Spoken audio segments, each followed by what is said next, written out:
Bonjour à tous, c'est Résumé du film et aujourd'hui nous allons parler du thriller de science-fiction Snowpiercer. Le film se déroule dans un futur pas si loin. La Terre est devenue un désert glacé post-apocalyptique. Les survivants se réfugient dans un train qui fait le tour du monde en permanence. Les wagons du train sont divisés entre les riches, qui ne se privent de rien, et les pauvres, qui doivent se battre quotidiennement pour se nourrir et avoir le droit d'exister. Ce qui amène les pauvres à envisager l'idée d'une révolution sanglante. L'histoire commence 17 ans après la catastrophe écologique. Les militaires entrent dans un des wagons du train pour compter les habitants. Les personnes présentes ont l'air très hagardes et peu soignées, ce qui indique qu'elles vivent dans un wagon de classe pauvre. Le militaire ordonne aux gens de s'asseoir, et ils obéissent docilement à l'ordre.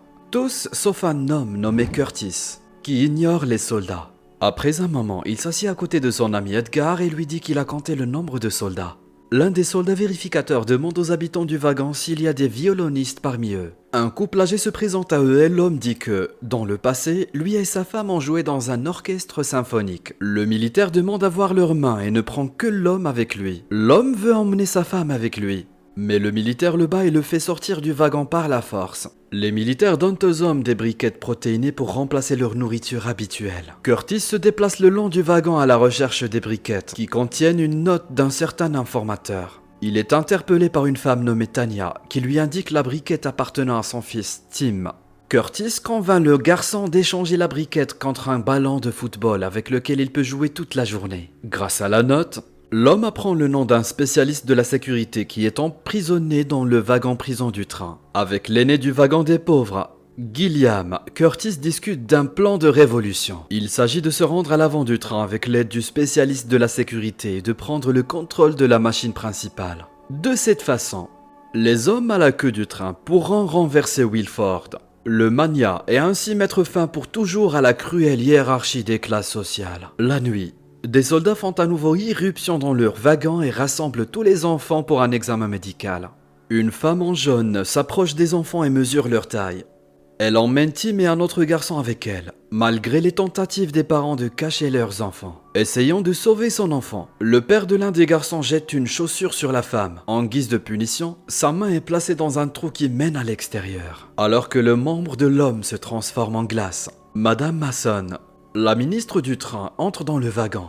Elle fait la leçon aux passagers sur la nécessité de suivre les ordres et les règles établies par l'élite. Au bout d'un moment, la main glacée du délinquant est ramenée dans le wagon et écrasée avec un marteau. Le wagon est rempli de cris de douleur désespérés de l'homme. Du bout du wagon, Gilliam s'approche des soldats et déclare au ministre Mason qu'il veut parler à Wilford. Le vieil homme est un vieil ami de Wilford. Aussi la femme le traite-t-elle avec respect et demande-t-elle aux soldats d'arrêter de pointer leurs armes inutiles sur l'homme. Curtis reprend cette phrase et dit à Gilliam que les soldats n'ont pas de munitions. Il est convaincu qu'ils ont utilisé toutes leurs munitions lors de la dernière émeute. Pendant le repas du soir, les passagers protestent contre les briquettes insipides. Pour tenter de calmer la foule, les soldats menacent de tuer l'un des vieillards. C'est la goutte d'eau qui fait déborder le vase et Curtis décide de déclencher une émeute. Il court vers l'un des soldats, pointe son fusil sur lui et appuie sur la gâchette. Aucun coup de feu n'est tiré, cela donne aux habitants de la classe inférieure le feu vert pour passer à l'offensive. Les rebelles se rendent au prochain wagon avec un bélier, détruisent avec plaisir les gardes sur leur passage. Ils volent à l'un d'eux les clés des cellules de la prison, où est emprisonné Namgong Minso, le même spécialiste signalé plus tôt par un informateur. C'est lui qui a conçu toutes les serrures et les systèmes de sécurité du train. Les révolutionnaires tentent de persuader Namgong de se joindre à l'émeute et de les conduire au premier wagon. L'ingénieur n'est pas si simple et demande 2 doses de la drogue Chronola pour chaque porte ouverte, pour lui et sa Fiona. Cette fille étonnante a le don de clairvoyance et peut prédire à l'avance ce qui les attend derrière chaque nouvelle porte du train. Avec l'aide de Namgun, les rebelles se dirigent vers le wagon suivant, qui s'avère être complètement vide. Les rebelles s'approchent des fenêtres du wagon et, pour la première fois depuis des années, voient la lumière du soleil et ce qui se passe à l'extérieur. Ils regardent, sous le charme, leur train passait en trombe devant une ville gelée et sans vie. Dans le wagon suivant, les révolutionnaires rencontrent une vieille connaissance, Paul, qui fabrique maintenant des barres protéinées pour les pauvres. Curtis décide de découvrir de quoi était faite leur nourriture depuis le début et regrette immédiatement sa curiosité. Il s'avère que les briquettes sont faites d'insectes broyés et compressés. Sur le sol, Curtis trouve une nouvelle note avec le mot « eau », ce qui les incite à modifier leur plan. S'ils peuvent contrôler le compartiment de l'eau, ils peuvent contrôler les négociations avec Wilford même sans capturer le premier wagon. Alors que Namgoon tente de forcer une autre porte, sa fille Yona a la vision de voyous lourdement armés, l'élite des gardes du train, devant eux. Mais il n'y a nulle part où battre en retraite. Namgoon court-circuite les fils et les pauvres hommes font face à l'ennemi. Une confrontation brutale et sanglante commence entre les rebelles et les voyous. Curtis arrache une hache à l'un des gardes et se venge d'eux pour toutes les années qu'il a passées dans la pauvreté à bord du train. La folie est interrompue par le conducteur, qui informe le public à l'aide d'un klaxon qu'ils approchent du pont Catherine, ce qui signifie que c'est la veille du nouvel an. Les gardes s'arrêtent et se félicitent mutuellement de cette fête. L'impulsion de poursuivre le combat est interrompue par le ministre Mason, qui prononce une fois de plus un discours pathétique accusant la classe inférieure d'être ingrate envers Wilford. Incapable de contenir sa colère plus longtemps, Curtis jette une hache sur la femme, mais il l'a ratée. Les gardes mettent leurs lunettes de vision nocturne. Namgoon traite les émeutiers d'idiots sans cervelle et affirme qu'un lent tunnel suit le pont Catherine. La bataille s'intensifie avec une vigueur renouvelée. Les rebelles tentent de se défendre contre l'ennemi, mais subissent de lourdes pertes. Perdant presque tout espoir de victoire, Curtis se souvient d'un garçon avec des allumettes. Il crie aussi fort qu'il le peut qu'ils ont besoin de lumière, et sa voix résonne dans les voitures voisines.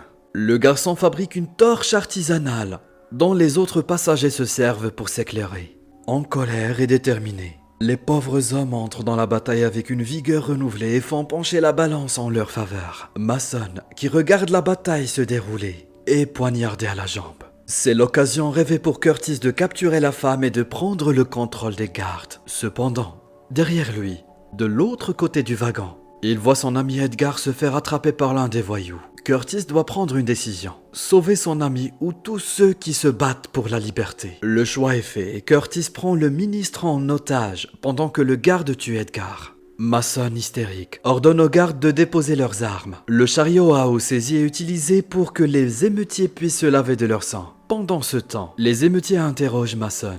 La femme ne donne aucune information utile, mais dit à Curtis qu'il est surveillé depuis longtemps et qu'elle sait qu'il ne condamnera pas ces hommes à mort en coupant l'approvisionnement en eau de tout le train. Elle lui propose un marché en échange de sa vie et promet de les conduire à travers la sécurité jusqu'au premier wagon. Dans la nuit, Gilliam suggère à Curtis de s'arrêter pour éviter d'autres pertes humaines, mais il est déterminé à aller jusqu'au bout.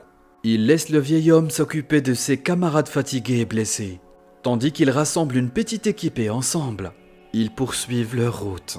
Les pauvres gens découvrent de nouveaux wagons, réalisant quel plaisir ils avaient été privés pendant toutes ces années, qu'ils avaient été piégés à la queue du train. Ils se retrouvent dans un wagon avec un immense aquarium où l'on cultive des fruits de mer. Mason propose aux émeutiers de goûter les sushis, qui ne sont cuisinés que 2 fois par an pour ne pas perturber le fragile écosystème de l'aquarium. Après le repas, Mason dirige l'équipe vers le wagon où se trouve la salle de classe de l'école.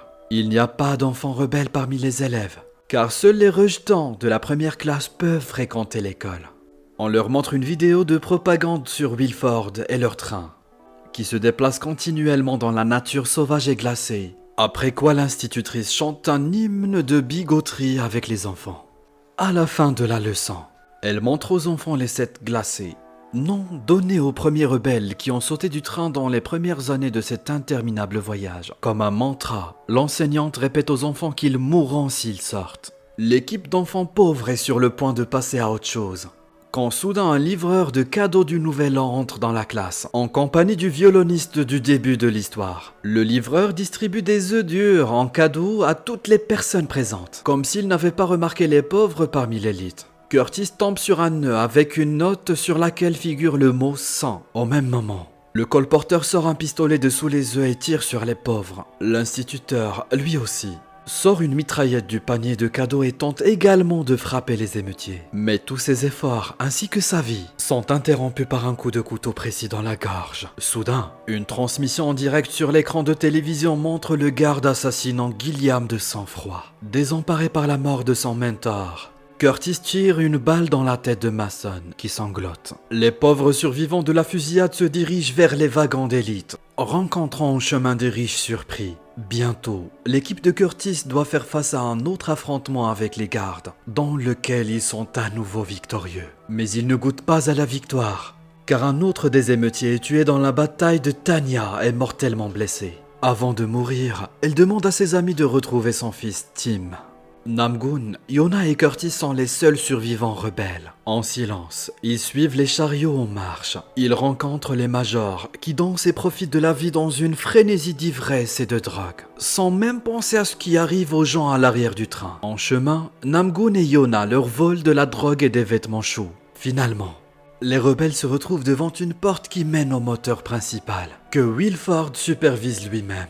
Curtis demande à Namgoon d'ouvrir la porte du premier wagon, mais celui-ci a des plans bien différents. Curtis raconte à son compagnon ses premières années dans le wagon de queue du train. Avant que les pauvres ne commencent à recevoir des briquettes protéinées, ils devaient se manger entre eux.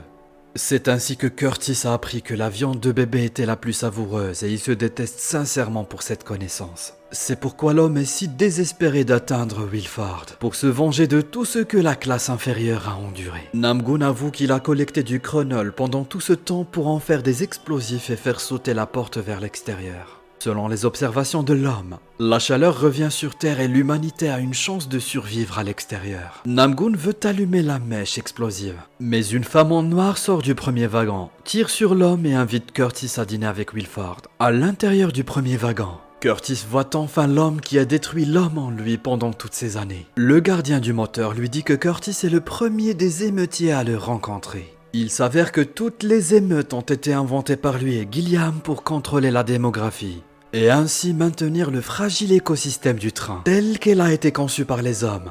L'émeute était censée se terminer au pont Catherine. Mais la révolution de Curtis est allée plus loin, ce que Gilliam a payé de sa vie.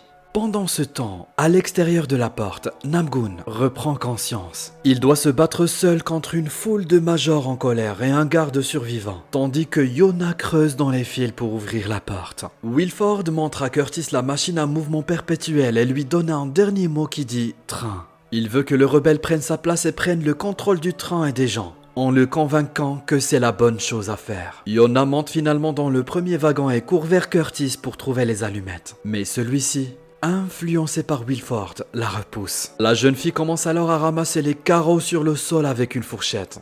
Là, un enfant est assis derrière les machines qui tournent en permanence. Wilford explique que pour assurer la maintenance des trains, il a besoin d'enfants de moins de 5 ans qui peuvent entrer dans les mécanismes. C'est pourquoi ils accueillent des enfants de classe inférieure. C'est la goutte d'eau qui fait déborder le vase pour Curtis. Il assomme Wilford et sacrifie sa main pour court-circuiter la machine. Il lance une allumette à Yona et sort le garçon. La fille allume la mèche. Curtis et Namgoon protègent les enfants de l'explosion avec leur corps. L'onde de choc provoque une avalanche sur le train et certains wagons tombent dans l'abîme avant que le mouvement ne s'arrête complètement, enfilant leur manteau de fourrure. Yona et le garçon secouru sortent et foulent le sol pour la première fois. C'est maintenant le froid et la lutte pour la survie qui les attendent. Mais il y a de l'espoir. Devant eux, les enfants aperçoivent un ours polaire, ce qui signifie que les animaux ont pu s'adapter et survivre dans ce nouveau monde. Merci d'avoir regardé mes amis. Abonnez-vous à notre chaîne et faites-nous savoir dans les commentaires quel film vous voulez voir ensuite.